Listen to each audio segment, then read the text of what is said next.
the leadership of the ASK, allow me to associate myself with the protocol already established. Your Excellency, welcome to Nairobi International Trade Fair. Indeed, we are honored that you found time to come to this trade fair, which is the inaugural one after the COVID-19 break. We have not had this for 2 years. And as we observed, our people are yet to fully come back. The International Trade Fair, or what we used to call the Nairobi Show, was one of those things that you would never miss in Nairobi. Your Excellency, I remember getting lost here many times as a child and being severely punished for that. Your Excellency, we need to improve and move with the times.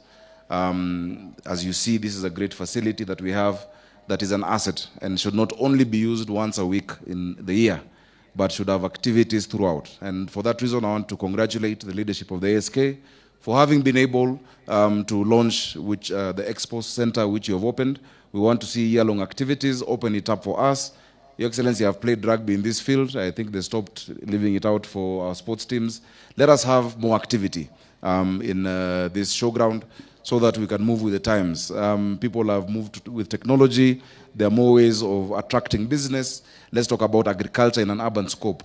I'm very glad that you've been able to see, Your Excellency, contrary to what many people think, that Nairobi City County has agriculture. In fact, Nairobi City County government conducts more than 15,000 extension visits a year, more than most counties. Your Excellency, the Deputy President, if you go to Kasarani constituency in Ruai, you will find agriculture going on. If you go to Roysambu constituency, if you go to Dagoretti South, Waithaka, Udhiru, Mutuini, we have a lot of agriculture.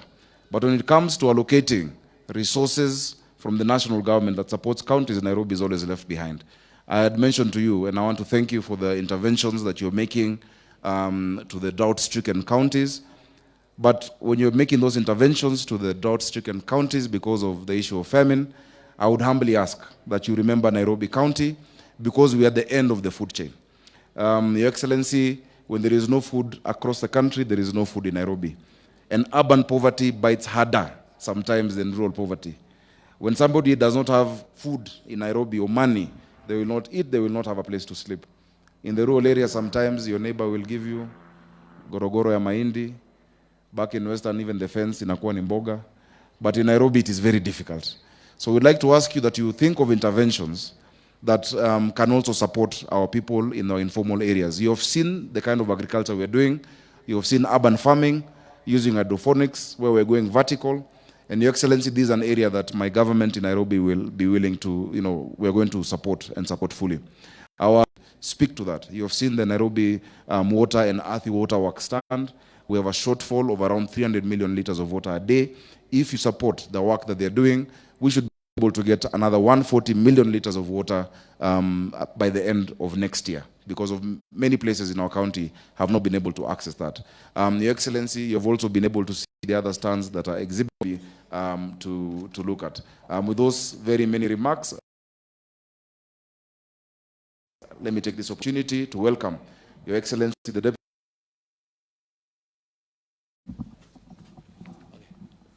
Here to represent President William Ruto, who had graciously accepted to be with you today, but because of exigencies of duty, he was unable to come. Asked me to come and represent him. You are aware that we are facing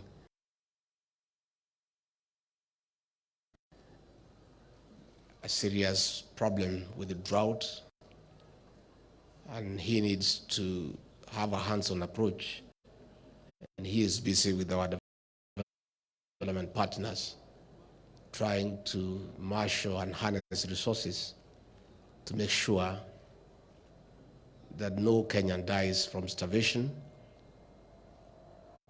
And the situation we are facing in the country of possible starvation arising from drought is relevant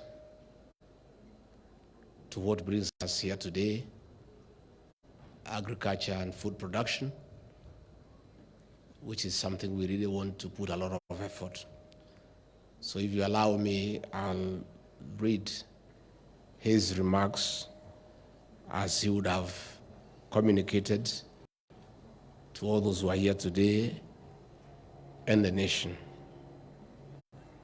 The Governor, Nairobi County, members of Parliament, ESK National Chairperson, Madam Annabel Krienya, Nairobi International of Transforming Agriculture, and of life for our citizens.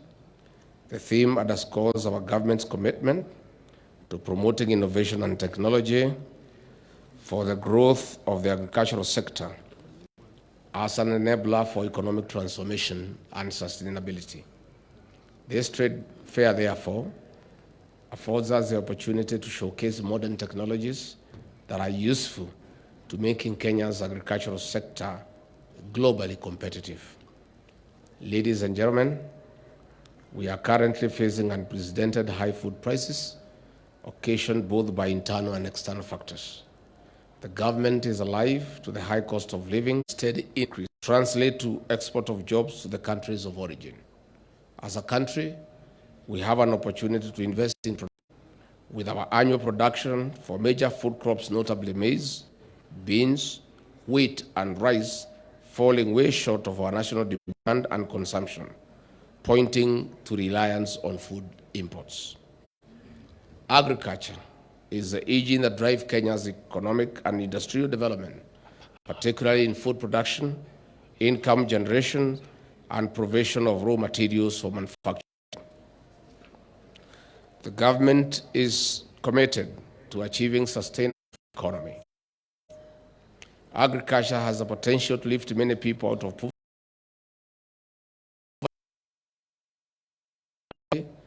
that continues to afflict the majority of the rural population and place millions more family on the path to greater wealth. On the consumption side, reduced food prices can result in substantial saving for majority of Kenyan households.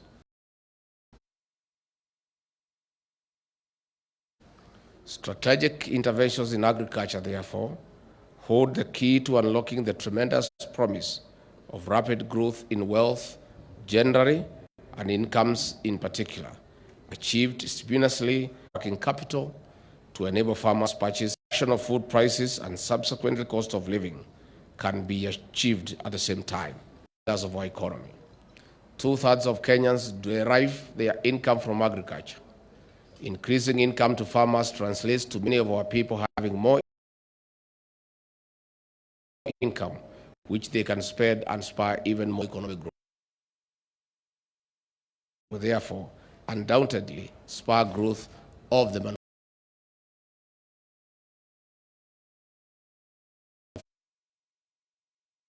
It is against this background that one of our first pronouncements during the inauguration was to lower fertilizer prices from the current 6,500 to Kenya shillings 3,500 per 50 kg bag. To demonstrate this commitment, we have since rolled out the fertilizer subsidy program that has already made available 1.4 million bags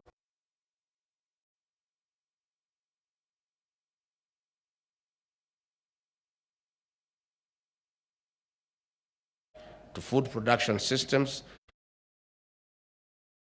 in the country, as evidenced by frequent floods and drought.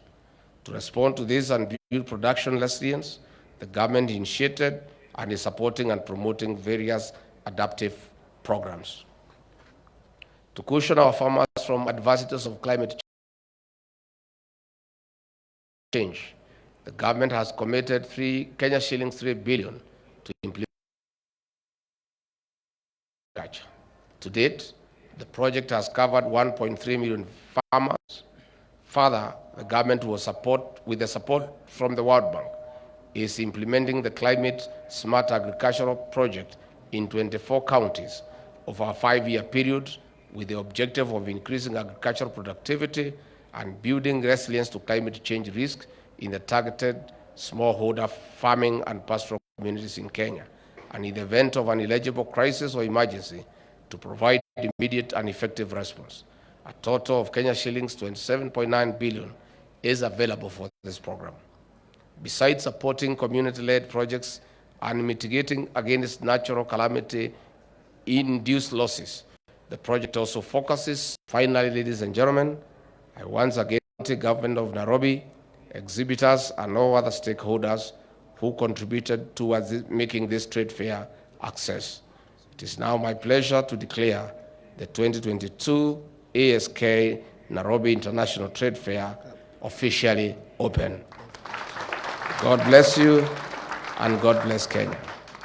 I just want to add only two things. One, to confirm to all those present today, and indeed the people of Kenya, that our new administration has focused on agriculture and trade as the most effective tools to turn around the economy and restore the dignity of our people and create wealth and make farmers to have dignity in what they do for a living. Secondly, we want to ask all those in the agricultural sector to be ready to pull up their socks so that they can work together with our government and the county governments to increase productivity as we look for new markets. I want to confirm that we are going to have a paradigm shift in our foreign policy.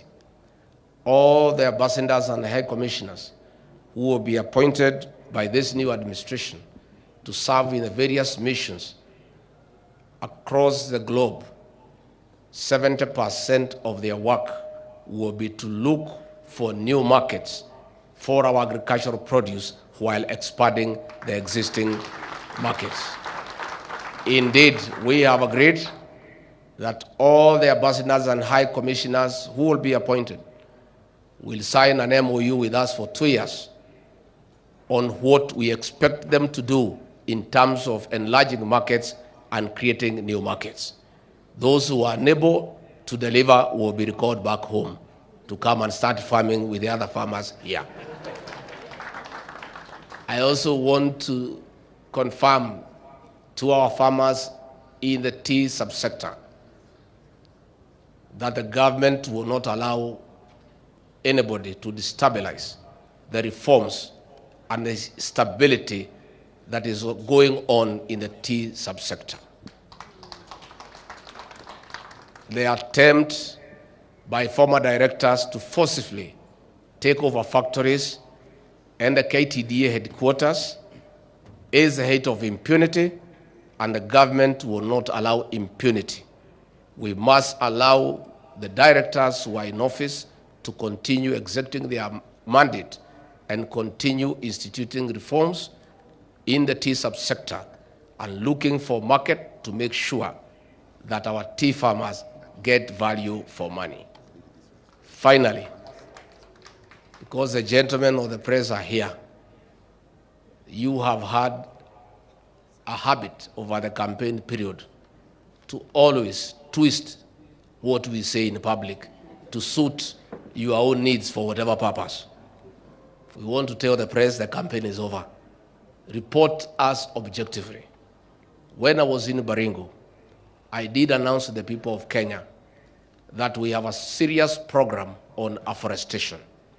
There is a lot of land within the forest reserve that has been earmarked for tree planting, and we are going to mobilize farmers in this old spirit to assist us to plant new trees in those areas that have no trees and take care of them as they farm until the trees are of age, and then the forest can continue growing. So when you twist it, that we have said we are going to bring the farmers to come and farm in the forest, that is in bad taste. What we are doing is afforestation to add our forest cover.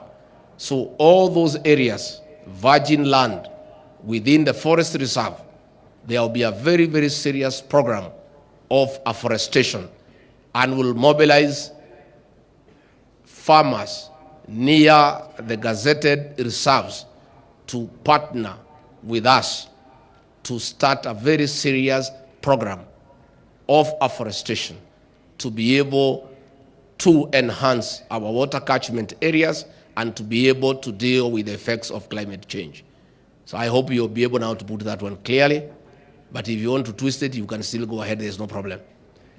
I want to say that we are very happy to be here. And I want to, in a very special way, to thank the police band for the very good entertainment. You know, we have just come from a rigorous campaign. We have never had time to enjoy. So for the few minutes we were listening to Lingala music and all that, we are very excited. And you know, even after the serious campaign, we have come and found an economy that is limping.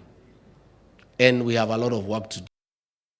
One time we get an opportunity to while away and enjoy our rich music, we are also very grateful. So with those very many remarks, I want to say asanteni sana na Mungu